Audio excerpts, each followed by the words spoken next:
professional performer before our break, so please put your hands together and go wild for Sam.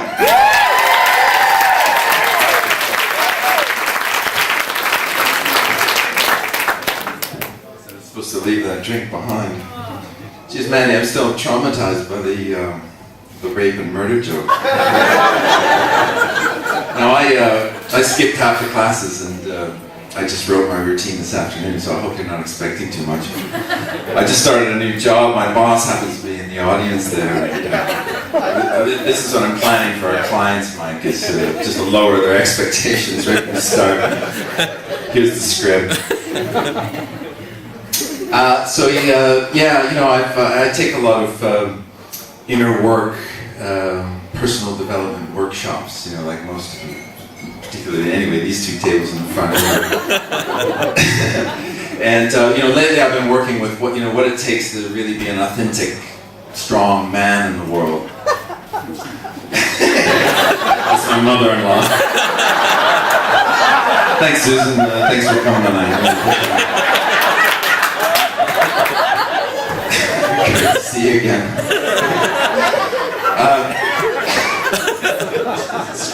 Maybe in trouble for that one.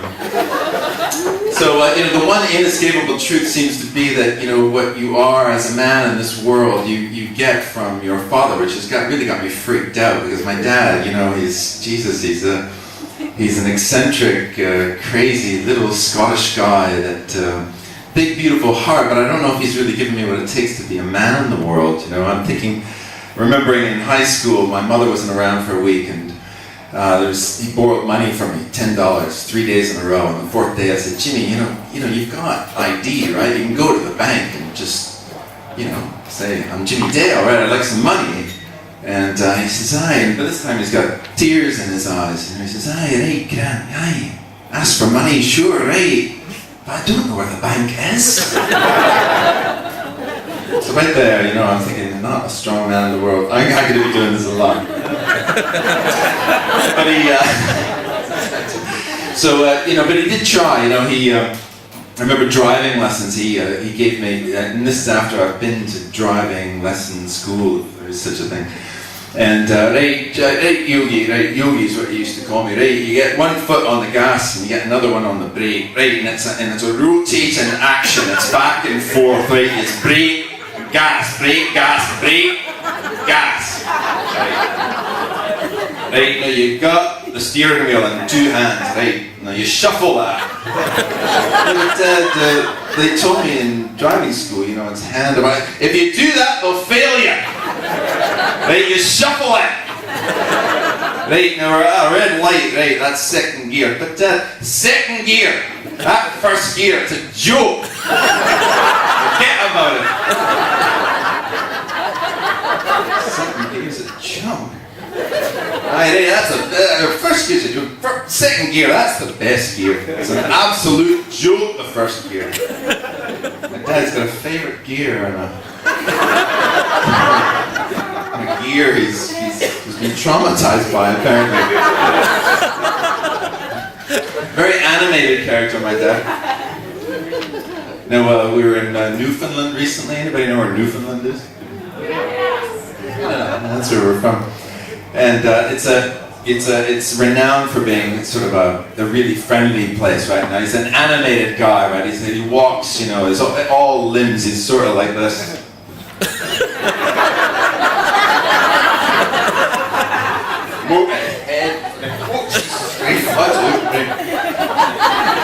So we're walking down, every morning we get up early and we're going for a walk and going down the street and see a guy on the other side scraping the ice off his car. Right, Joe, how you doing, mate? Right, good to see you, how are you? And the guy would say, Jesus Christ, alright, Jesus Christ, man, these are the friendliest people on the planet, can you believe this? Waving to you.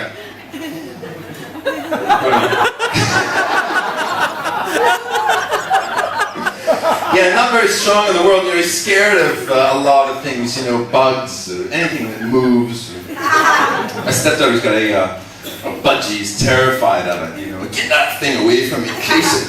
Take your head off that thing. Poke your eye out. Get away away from me. And other masculine things, like mechanical things, he's quite, he's not very good at, any kind of car he'd just sort of destroy in a matter of, weeks. He's got a lot of strange theories, like he thinks that all mechanical fluids are the same thing. Right? Transmission fluid, right? The coolant, right? And the brake fluid, right? It's all the same thing, right? It's whichever one's cheapest. Just put that in, it doesn't matter. It's a difference, it's all bloody oil, right? And, in Canada, you have to winterize things, and I had a motorcycle when I was a teenager, and you have to oil things before you put them away for the winter. And I come home one day, and there's my dad standing with 2 pounds of butter in each hand. He's got my dad. That's a true story, God strike me dead. And he's got my motorcycle from top to bottom covered in butter. I said, Jesus Christ, Jimmy, what are you doing? He says, I am winterizing your motorcycle, aren't I? I said, butter! What are you doing with the butter? Jesus! Butter, oil, transmission fluid, grease, it's all the same, isn't it? What difference does it make? The butter was on sale, the black and gold.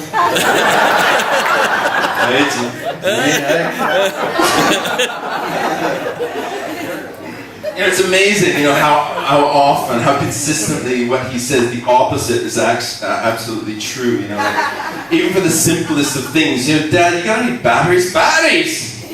Got tons of batteries. If he wants to really, emphasize that he's got no batteries, he'd be more specific and say something like, batteries! I've got 3 drawers full of batteries upstairs. Absolutely not a battery in the house. The opposite is true. He's on a health kick lately, and he says, I don't. He makes a big point. I don't put salt in nothing. Nothing. I don't even have salt in the kitchen. Right? There's no salt. Dad, you're putting salt in your French fries. Aye, chips! Chips, sure, chips! Salt and chips, don't you? But then now you're putting it on your eggs. Aye! Eggs, sure! So it doesn't put salt in eggs. But then you only make chicken eggs. Crazy to marry you. That's a Scottish answer for everything. It's the Scottish word for go fuck yourself. But I think he's trying to make up for it. Like later in life, he's trying to give me advice that's really sort of strange and inappropriate. I was about 35 years old, and he's giving me advice on how to check into a hotel. I was going on a trip, and he says, and he's serious, and he acts it all out. Right, okay, so right, Yogi, that's what he calls it. Right, you walk in, right, you go in the front door, right, and there'll be a desk or a counter of some kind, right? A front desk, right, okay, right. So you walk in, you see that front desk, and there'll be a bell, right? You ring that bell like that, right? Bing. And some guy will come out, or a girl or something, some guy will come out. You say to that guy, you look him in the eye, and you say, right, I'd like a room. Just like that, you see to the guy, I'd like a room.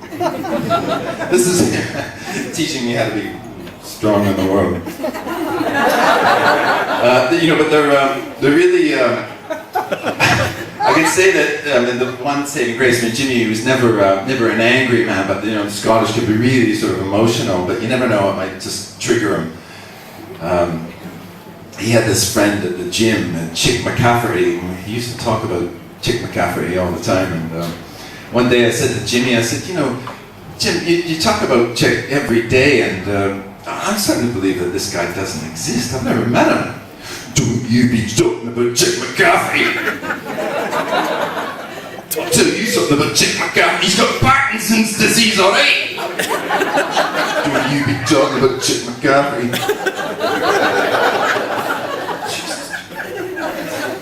Oh, when he was younger, he was a fighter. You wouldn't have believed this guy. Oh, Christ. Jesus, he's just like, monster he was. Take your head off that guy. Chick, don't you be talking about Chick McGarry.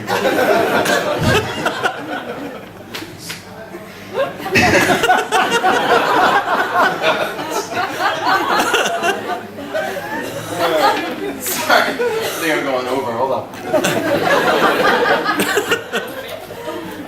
But last one. So but we always try to sort of please our parents, right? We impress them no matter what, no matter how old we get. We keep trying to impress them. I remember I used to live in Japan for a lot of years, and I came back one year and I brought a picture of a girlfriend, and a very complimentary picture, bikini, beautiful Japanese girl, head to toe shot. And I said, Jimmy, take a look at that, I'm thinking I'm going to get a little, chip off the old block, eh? But he was just mesmerized by it and just kept looking at it. And I was thinking, just minutes, he was just staring at that photo, It's like, he knows I lived in Japan, but maybe he's never visualized that there's Japanese people in Japan. Oh, Jesus Christ. Jesus Christ, man. Oh, Jesus Christ. You gotta admit, though, they're the absolute ugliest race of people on the planet. Thank you. Love you, Jimmy.